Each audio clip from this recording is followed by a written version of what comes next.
Hello साथियों, नमस्कार। Yogesh nursing wines के ऑनलाइन प्लेटफॉर्म पे आपका हार्दिक स्वागत है। आज हम फार्माकोलॉजी में बहुत ही प्यारा टॉपिक लेके आए हैं। उस टॉपिक का नाम है emetics.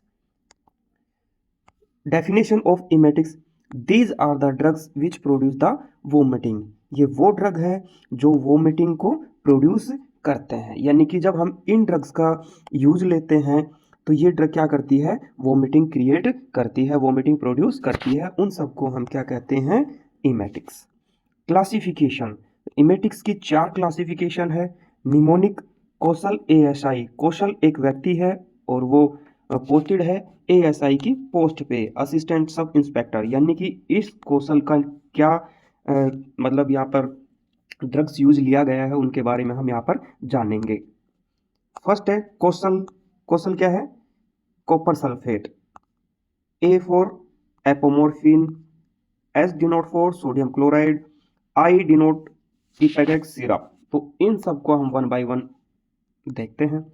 First, that is copper sulphate, given in water every 5 minute until emesis occur. तो हम प्रत्येक 5 मिनट में पानी के साथ इस घोल को प्रोवाइड कराएंगे, और जब तक प्रोवाइड कराएंगे तब तक वोमिटिंग नहीं होती है। ओके, तो वोमिटिंग कराने के लिए हम क्या करेंगे? एवरी 5 मिनट में इस कॉपर सल्फेट के घोल को हम पेशेंट को प्रोवाइड कराएंगे। Second, apomorphine. ये किस फॉर्म में होता है? इंजेक्शन फॉर्म में होता है। डोज क्या रहती है यहाँ पर? 5 mg। Next, third, sodium chloride. 2 table spoon of sodium chloride in glass of warm water. 2 table spoon, okay, sodium chloride की एक वार्म गिलास वाटर के अंदर हम क्या करेंगे?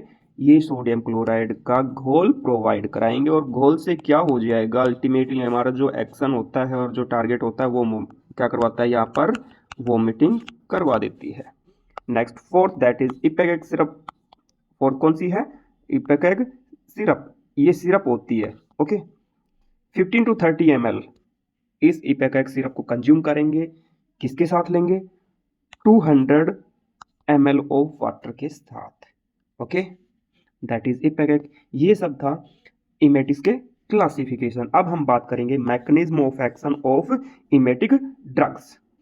This stimulate the chemoreceptor trigger zone and gastric mucosa to induce vomiting. जब हम इमेटिक्स यूज लेते हैं तो वो क्या करता है? एक जोन होता है, उस जोन का नाम है कीमो रिसेप्टर ट्रिगर जोन, और ये ड्रग्स इस रिसेप्टर को क्या करती है? स्टिमुलेट करती है। साथ में गैस्ट्रिक म्यूकोजा को भी स्टिमुलेट करती है, जिसके कारण फिर क्या होता है? वोमिटिंग होती है, ओके। नेक्स्ट है थेराप्यूटिक यूज, यानी कि किस किस कंडीशन में हम इन इमेटिक्स का यूज लेते हैं? टू इंड्यूस वोमिटिंग, वोमिटिंग कराने के लिए। टू ट्रीट पॉइजनिंग, अगर किसी पर्सन ने पॉइजन कंज्यूम कर लिया है, पॉइजन इंजेस्ट कर लिया है, तो उसको वोमिटिंग कराने के लिए हम इमेटिक्स यूज लेते हैं, ताकि वो पॉइजन सर्कुलेटरी सिस्टम में एब्जॉर्ब ना हो।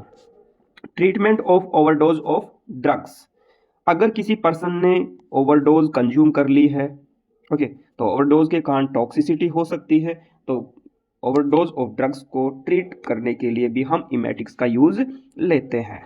Next, adverse effect.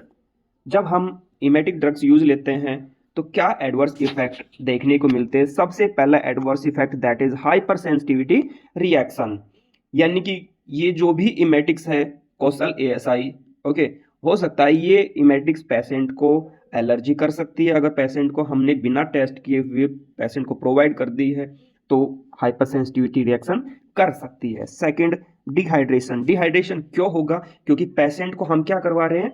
वोमिटिंग, और वोमिटिंग के थ्रू क्या होता है? फ्लूइड एंड इलेक्ट्रोलाइट्स बॉडी से बाहर हो जाते हैं, तो बॉडी के अंदर क्या होता है? फ्लूइड का वॉल्यूम कम। फ्लूइड का वॉल्यूम कम तो डिहाइड्रेशन देखने को मिलता है। Next adverse effect, that is diarrhoea.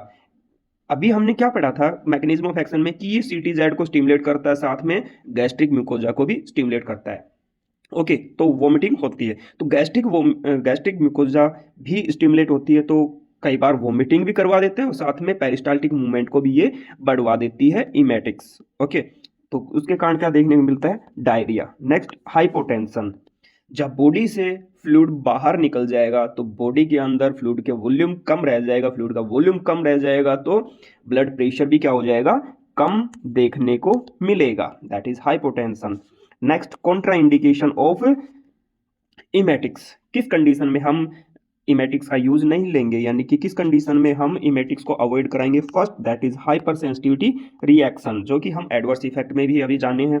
Second, ingested caustic soda या कास्टिक सब्सटेंस और पेट्रोलियम प्रोडक्ट, अगर पेशेंट ने ये कंज्यूम कर लिया है, ये सब्सटेंस कंज्यूम कर लिया, ये प्रोडक्ट कंज्यूम कर लिया और साथ में हम इमेटिक्स दे रहे हैं, तो पहली बात तो है कि ये प्रोडक्ट क्या करते हैं, बर्न करते हैं।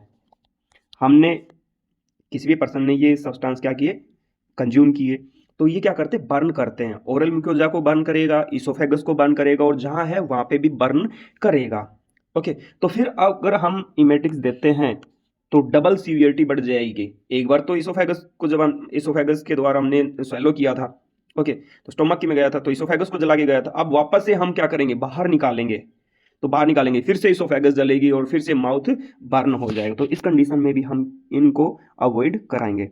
सेमी कोमेटोज और अनकॉन्शियस पेशेंट, सेमी कोमेटोज और अनकॉन्शियस पेशेंट में भी हम क्या करेंगे, इमेटिक्स अवॉइड कराएंगे, क्योंकि पेशेंट क्या रहता है यहाँ पर, अनकॉन्शियस रहता है और हमने इमेटिक्स दे दी है, तो क्या होगा, जो भी फूड कंटेंट है, जो भी क्या है सब्सटेंस है, वो ट्रैकिया के अंदर जा सकता है और ट्रैकिया के अंदर जा सकता है तो ट्रैकिया को ब्लॉकेज कर सकता है। तो यहाँ पर पेशेंट के लाइफ थ्रेटनिंग कंडीशन डेवलप हो सकती है। तो इसलिए यहाँ पर 3 ऐसी कंडीशन जहाँ पर हमें इमेटिक्स का यूज नहीं लेना है।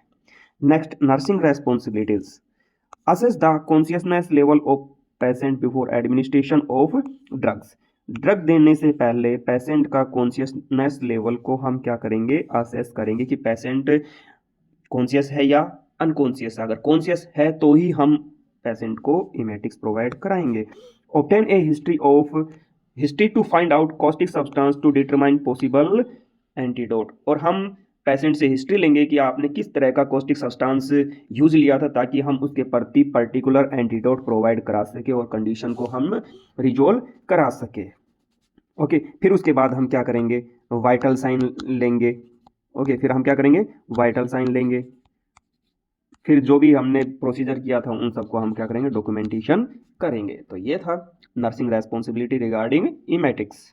तो ये था आज का अपना प्यारा सा लेक्चर रिगार्डिंग इमेसिस। ओके, और इमेसिस क्या होते हैं, ऐसे सब्सटेंस, ऐसे ड्रग्स जो वोमिटिंग प्रोड्यूस करे। ओके, फिर हमने बात की इसके टाइप्स, तो 4 इसकी टाइप्स थी। तो आई होप आपको ये सेशन समझ में आया होगा। तो वीडियो को ज़्यादा से ज़्यादा लाइक करें, शेयर करें और चैनल को सब्सक्राइब करें। मिलते हैं नेक्स्ट वीडियो में। Thank you so much.